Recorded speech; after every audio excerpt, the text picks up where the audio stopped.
name's Nick Amperian. I'm the banquet manager here at Hotel Morgan, and some of the duties that I take on here at the hotel would be setting up the events, servicing the events, breaking down the events, coordinating with sales, set up for the events, coordinating with the kitchen for dinner service, allergies, and then with setup, more so with sales, again with room setup and breakdown and flipping around the rooms for different events throughout the month, year, etc.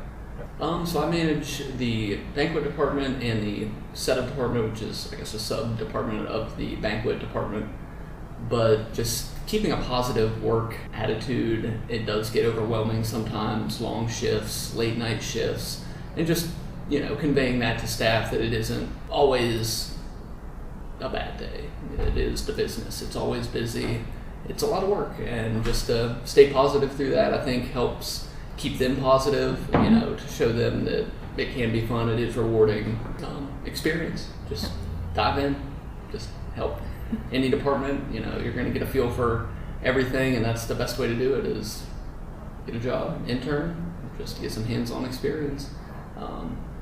More so just with people skills as well, just getting out there, working with people in the real world. It's a big help. So with the kitchen, it's more just verbal communication. With sales, then again, it all ties together with the kitchen, with BEOs through Epicenter, Google Workplace, just a lot of spreadsheets, scheduling, so on and so forth. Epicenter, just with employee data, PTO time, scheduling off. Talent Reef with hiring, but other than that, Google Workplace is usually.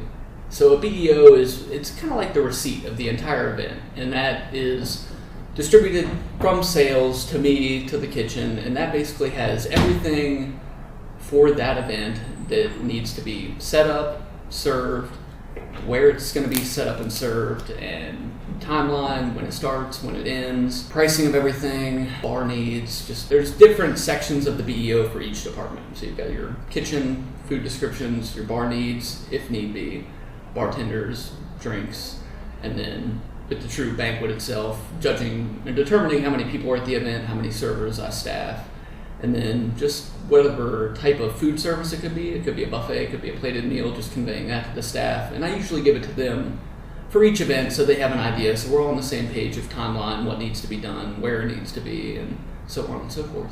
So some challenges would be day of changes. You do get a BEO the week before, and that's kind of determines everything, set up, service, and then the day of the event they come in and they don't like the setup. So 2 hours before the event, an hour before the event, you're adding tables, taking away tables, getting with chefs, so we have 5 extra people that showed up, we need 5 more meals.